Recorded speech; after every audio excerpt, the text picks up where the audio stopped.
आगामी 16 फरवरी को 10 बजे से नन्हे मुन्ने बच्चों के लिए, जिनकी उम्र 3 से 10 साल के भीतर है, एक फैंसी ड्रेस कंपटीशन का आयोजन mount Hera international academy Bakhshipur में होगा। इस प्रतियोगिता में कोई भी बच्चा जो किसी भी स्कूल में पढ़ रहा हो वो शामिल हो सकता है। प्रतियोगिता में किसी प्रकार का कोई शुल्क नहीं है। So please try to participate in fancy dress competition be held on 16 February. Your child may be a star, a hero or anything they dream. नमस्कार, आप देख रहे हैं एफिडेविट लाइव। मैं हूं दीक्षा। अब तक की प्रमुख गतिविधियों पे आइए डालते हैं एक नजर। महानगर में विरासत गलियारे को लेकर सरगर्मियां तेज हैं। धर्मशाला पुल से लेकर भरत मिलाप चौराहे तक चलाए जा रहे अभियान में कुछ अतिक्रमण को भवन और दुकान स्वामियों ने स्वयं हटाना कर दिया है शुरू। अतिक्रमण हटाए जाने के क्रम में घंटाघर स्थित इलाके में बनी पुलिस चौकी को भी हटा दिया गया है। साथ ही घंटाघर के सौंदर्यीकरण का कार्य तेजी से जारी है। भोजपुरी के मूर्धन्य साहित्यकार तथा आकाशवाणी गोरखपुर केंद्र में अपनी विशेष पहचान बनाने वाले अधिशासी अधिकारी रविंद्र श्रीवास्तव उर्फ जुगानी भाई का आज 79 वर्ष की आयु में हो गया निधन। Saint Joseph College for Women में आज आयोजित युवा महोत्सव में छात्राओं ने की विविध सांस्कृतिक कार्यक्रमों की प्रस्तुतियां। और अब गतिविधियां विस्तार से। महानगर में विरासत गलियारों को लेकर सरगर्मियां तेज हैं। धर्मशाला पुल से लेकर भरत मिलाप चौराहे तक चलाए जा रहे अभियान में कुछ अतिक्रमण को भवन और दुकान स्वामियों ने स्वयं हटाना शुरू कर दिया है। इसी क्रम में घंटाघर स्थित इलाके में बनी पुलिस चौकी को भी हटा दिया गया है।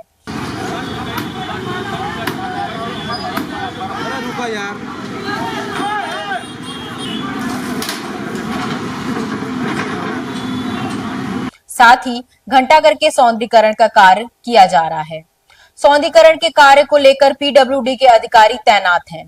एफिडेविट टीम के संवाददाता पंकज ने स्थिति का जायजा लिया और देखा कि कार्य तेजी से किया जा रहा है। उनका यह मानना है कि इस कार्य के शीघ्र ही पूरा होने की संभावना है। संवाददाता पंकज ने निर्माण कार्यों के संबंध में नगर आयुक्त गोरखपुर से जब यह जानना चाहा कि यह कार्य योजना में कुल कितने रुपए खर्च हो रहे हैं और यहाँ कुछ विशेष अन्य कार्यक्रम होंगे, तो उन्होंने विस्तार पूर्वक जानकारी दी। घंटाघर गोरखपुर नगर का पुरानी विरासत है। माननीय मुख्यमंत्री जी के निर्देश अनुसार घंटाघर क्षेत्र का पूरा सौंदर्यीकरण का कार्य प्रस्तावित है। साथ ही साथ शहीद बंधु सिंह पार्क पर एक मल्टी लेवल कार पार्किंग और कॉमर्शियल कॉम्प्लेक्स का निर्माण भी त्वरित गति से किया जा रहा है। कल माननीय मुख्यमंत्री जी ने अपने कल्याण मंडपम के उद्घाटन कार्यक्रम के दौरान हुए कार्यक्रम जनसभा में इसका संबोधन में भी इसका जिक्र किया था। तो वहाँ के व्यापारियों के लिए, वहाँ की जनता के लिए एक बेहतर पार्किंग की सुविधा मिले और एक बेहतर कॉमर्शियल कॉम्प्लेक्स का निर्माण हो, उसके लिए नगर निगम के द्वारा वहाँ पे बेहतर कॉमर्शियल कॉम्प्लेक्स और मल्टी लेवल कार पार्किंग का निर्माण कराया जा रहा है। साथ ही साथ जो घंटाघर है, जहाँ पर पारंपरिक होली का रूट भी माननीय मुख्यमंत्री जी के शोभा यात्रा का निकलता है, तो उसके लिए निर्देश दिए गए थे कि उस घंटाघर का आधुनिक तरीके से सौंदर्यीकरण कराया जाए, रिनोवेशन कराकर उसको उसके मूल स्वरूप में लाया जाए। उसका भी स्टार्ट हुआ है और उस सौंदर्यीकरण को कराया जा रहा है। काम स्टार्ट हो गया है। हमारी पूरी कोशिश है कि होली से पहले उसको अंतिम रूप दिया जा सके। 1 करोड़ का हमारा कार्य है और उसमें बिजली विभाग को भी बोला गया है ट्रांसफार्मर शिफ्टिंग के लिए, उसकी भी लगातार कोऑर्डिनेशन के साथ कार्य कर रहे हैं। भोजपुरी के मूर्धन्य साहित्यकार तथा आकाशवाणी गोरखपुर केंद्र में अपनी विशेष पहचान बनाने वाले अधिशासी अधिकारी रविंद्र श्रीवास्तव उर्फ जुगानी भाई का आज निधन हो गया। वे 79 वर्ष के थे। आज ही उनका अंतिम संस्कार राप्ती तट पर किया गया। जुगानी जी ने कई प्रमुख पुस्तकों का प्रकाशन भी किया और उन्हें प्रदेश सरकार द्वारा सम्मानित भी किया गया। उन्होंने आकाशवाणी गोरखपुर से प्रसारित होने वाले खेती बाड़ी के कार्यक्रम में बतौर कंपेयर एक अलग पहचान बनाई थी और जुगानी के नाम से प्रसिद्ध हुए थे। Saint Joseph College for Women में आज आयोजित युवा महोत्सव में छात्राओं द्वारा विविध सांस्कृतिक कार्यक्रमों की प्रस्तुति की गई।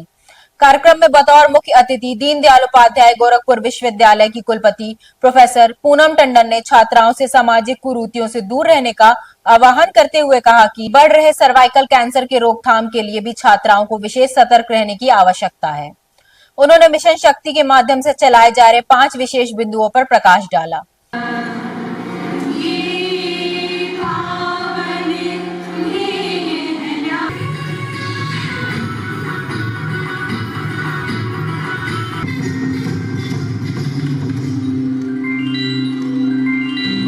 इस अवसर पर उन्होंने महाविद्यालय की सर्वोच्च स्थान प्राप्त करने वाली छात्राओं को सम्मानित भी किया। कि सेंट जोसेफ कॉलेज में आज देखा आपने कल्चरल प्रोग्राम चल रहे हैं और छात्र छात्राओं में बहुत उत्साह है। ये हम दूसरी बार यहाँ पर आ रहे हैं और छात्राएं बहुत अच्छा प्रयास कर रही हैं, बहुत अच्छा परफॉर्म कर रही हैं और हमारे जो कॉलेजेस हैं वो भी इस बात पे पूरा ध्यान दे रहे हैं कि छात्राओं का संपूर्ण विकास हो। पढ़ाई के साथ साथ जो इस तरह की एक्टिविटीज है बहुत इंपॉर्टेंट है छात्राओं की, तो कॉलेज को बधाई देना चाहूंगी इस तरह के आयोजन के लिए, सफल आयोजन के लिए। भारतीय संस्कृति अभिरुचि पाठ्यक्रम के अंतर्गत आयोजित राष्ट्रीय व्याख्यान श्रृंखला के तीसरे दिन बौद्ध धर्म और पर्यावरण के बतौर मुख्य वक्ता विशेषज्ञ इतिहास विभाग काशी हिंदू विश्वविद्यालय डॉक्टर मालविका रंजन ने प्रकृति की विशेष पूजा किए जाने का आह्वान करते हुए कहा कि प्रति व्यक्ति को अपने दायित्वों और प्रकृति के प्रति जवाबदेही तय करनी ही होगी। उसको आत्मसात नहीं करते तो हमें उन सभी बातों को जो कि हम दैनिक जीवन में पाठ के समय कहते हैं उनका आह्वान करना चाहिए, इंटरनलाइज करके उसको जीवन में उतारना चाहिए, प्रकृति की पूजा करनी चाहिए। इस अवसर पर उपनिदेशक बौद्ध संग्रहालय यशवंत सिंह राठौर ने बताया कि बौद्ध सिद्धांतों और दर्शन के परिप्रेक्ष्य में पहली बार एक व्याख्यान माला का आयोजन किया गया है, जिसमें विशेषज्ञों द्वारा विस्तार से चर्चाएं की जा रही हैं। उनके माध्यम से अपनी संस्कृति को समझने का प्रयास किया जा रहा है। आज तीसरा दिन है। इसमें अभी जो व्याख्यान है प्रोफेसर मालविका रंजन काशी हिंदू विश्वविद्यालय वाराणसी से आई हैं, इतिहास विभाग के विशेषज्ञ हैं और बौद्ध धर्म और पर्यावरण का क्या संबंध है उस पे वो चीज़ें सभी के साथ शेयर कर रही हैं। जातकों में क्या इतिहास छुपा है, क्या सामाजिक उनका परिदृश्य है, उस पे डॉक्टर जसवीर चावला जी चंडीगढ़ से आए हुए हैं, उनका एक व्याख्यान भी है आज।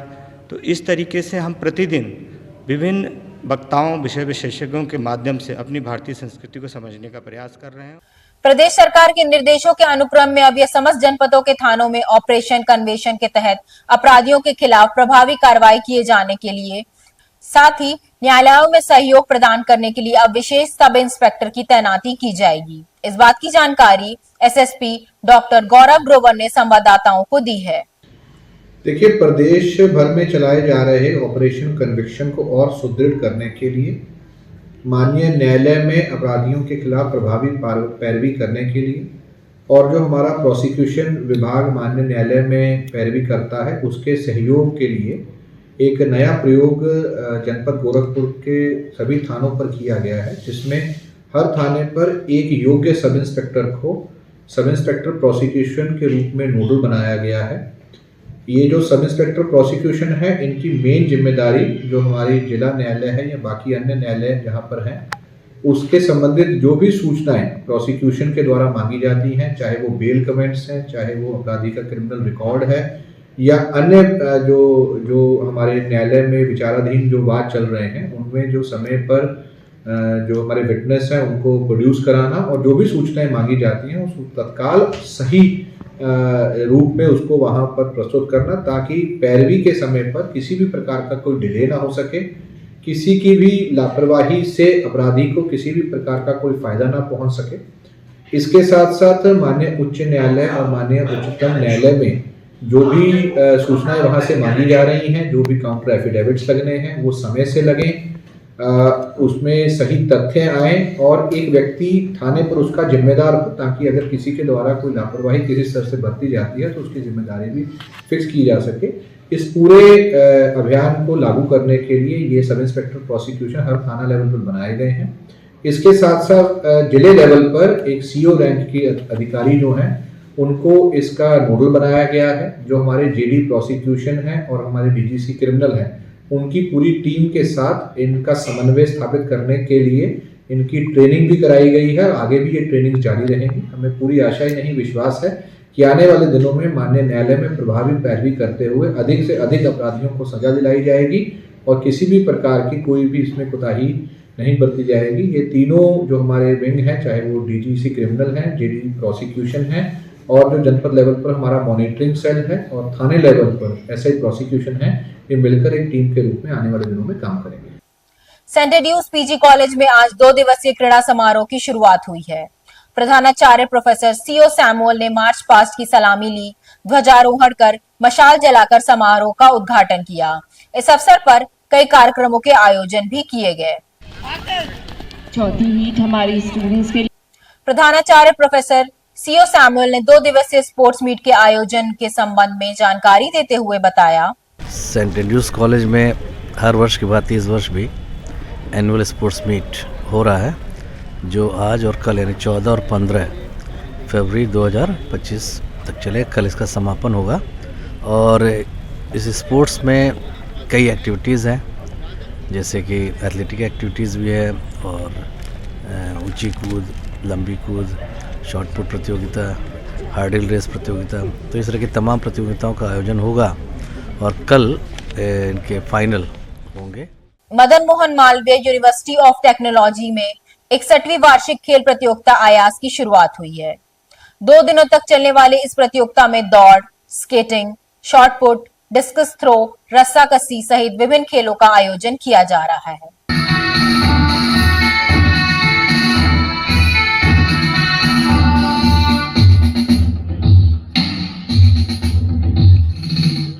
ये सिविल इंजीनियरिंग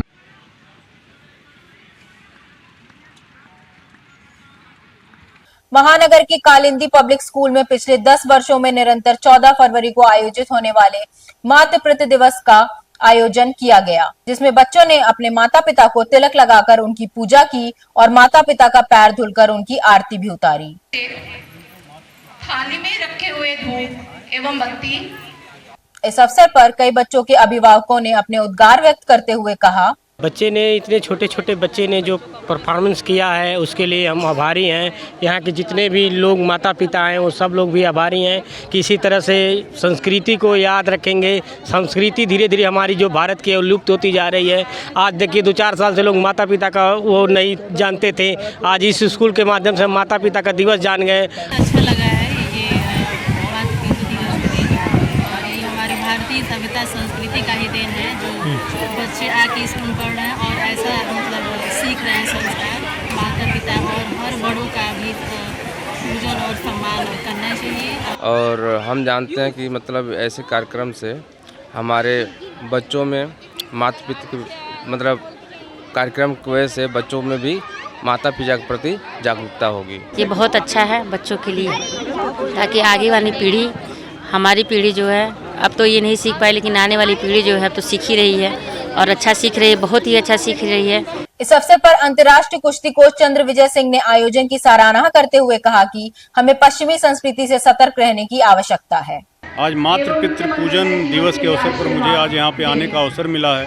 सबसे पहले तो मैं इस विद्यालय परिवार के प्रबंधक, यहाँ के प्रधानाचार्य, पूरे विद्यालय परिवार को इस आयोजन के लिए दिल से बधाई देना चाहूँगा, क्योंकि हमारी जो भारत की संस्कृति है, शिक्षा के साथ साथ संस्कार देना बहुत ही आवश्यक है। और यह जो पहल इस कालिंदी परिवार ने शुरू किया है, मैं और भी जो विद्यालय हैं और भी जो भी संस्थान हैं जो बच्चों को शिक्षित कर रहे हैं, उनसे भी इसके माध्यम से आग्रह करना चाहूँगा कि शिक्षा के साथ साथ इस तरह के कार्यक्रम का आयोजन वह ज़रूर करें, क्योंकि आज की जो युवा पीढ़ी है, शहर में जो आज के नए युवा पीढ़ी है, बहुत से लोग आज के दिन को ये वैलेंटाइन डे के रूप में मनाया जाता है। एम्स थाना क्षेत्र में चोरी और लूट का अपराध कारित करने वाले 3 शातिर अपराधियों के विरुद्ध गैंगस्टर एक्ट के तहत कार्रवाई की गई है। एसपी सिटी अभिनव त्यागी ने बताया कि पुलिस द्वारा संगठित अपराधों पर अंकुश लगाने के लिए इस प्रकार की कार्रवाई की जा रही है। महोदय, वरिष्ठ पुलिस अधीक्षक गोरखपुर द्वारा संगठित अपराध के खिलाफ चलाए जा रहे अभियान के क्रम में आज थाना एम्स में 3 शातिर चोरों एवं लुटेरों के खिलाफ गैंगस्टर एक्ट के अंतर्गत मुकदमा पंजीकृत किया है। इस गैंग का गैंग लीडर डायना उर्फ जयशंकर उर्फ देवेंद्र निषाद था एवं 2 अन्य सदस्य अभिषेक राजभर एवं रजनीश तिवारी उर्फ पिंटू तिवारी थे। ये लोग उसी जंगल में जो कपल्स आते थे उनको पुलिस का खौफ दिखाकर उनके साथ लूटपाट करते थे। इस गैंग के खिलाफ अग्रिम कार्रवाई की जा रही है। आज के लिए बस इतना ही। देखते रहिए फिर लाइव। धन्यवाद।